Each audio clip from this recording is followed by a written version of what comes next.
in Morocco, right by the Sahara Desert. Standing at the summit of Mauna Kea on the big island of Hawaii. I visited Alaska.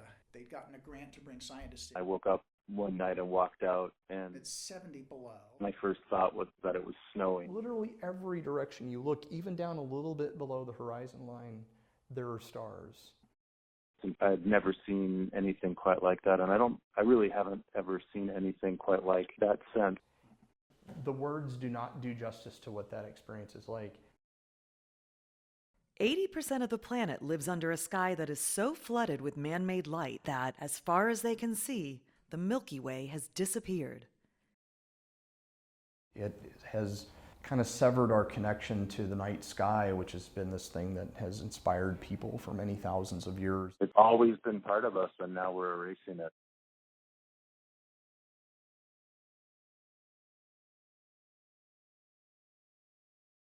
So the way that we normally define light pollution is we say that it's any form of outdoor light at night that produces some sort of adverse impact.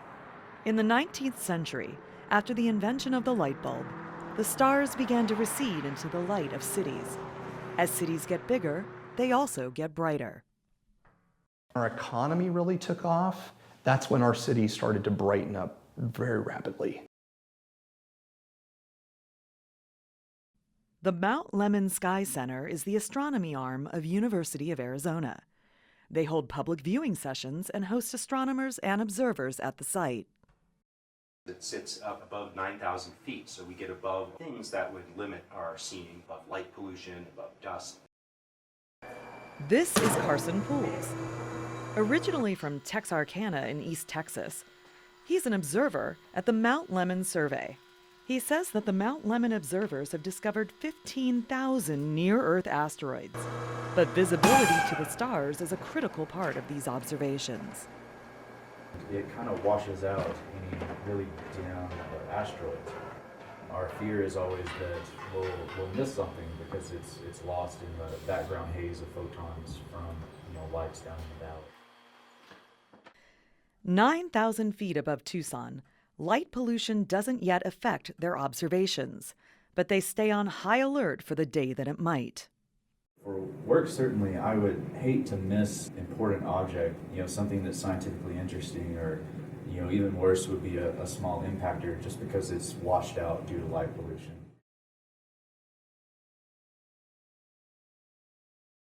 So you go to Flagstaff and you'll notice that for the most part, their street lighting is this very yellow, almost orange looking light that's made with a type of a lamp called a low pressure sodium lamp.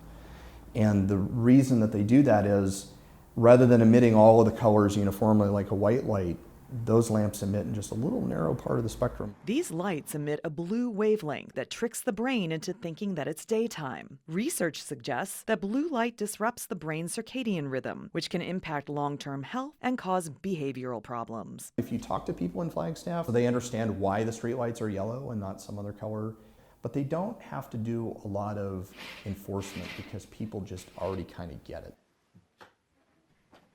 Anne, like many other Flagstaff residents, does her part in the community to reduce sky glow.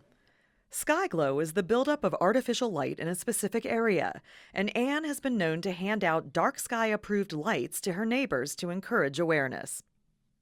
Putting better porch lights on the front and back doors of your house, it makes a huge difference. For some Flagstaff residents, what they do on Earth and how it impacts their environment is critical to the preservation of the night sky. Simple actions like shielding porch lights can make a big difference. Could other cities benefit from the way Flagstaff does what it does? Absolutely. Flagstaff passed the world's first lighting ordinance in 1958 with the encouragement from Lowell Observatory. Many of these ordinances are pushed through by activists, like the International Dark Sky Coalition. These community members know what's at risk and have come together to fight it. You really have to start at the community and grassroots level, or at least work from both ends. I mean, it will always be a political issue because to control it, you've got to regulate it. And to regulate it, you've got to have ordinances and laws, and legislative bodies have to pass those. one of the worst things is that whole generations of kids are, especially in the cities, are growing up without ever experiencing things, so they don't even know what they're missing. Well, dark skies have been part of Flagstaff's community identity for 50 years. It's part of who we are.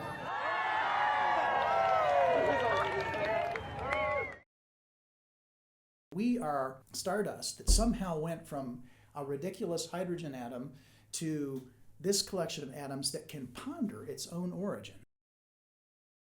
I have hope for the future as far as our ability to turn this around in the span of a generation or two, if we were really committed to it. Don't we owe it to future generations to try to solve as many of these problems as we can? So if that's what the night sky reminds us of, there's a benefit to that that's far greater than whether people can see the night sky.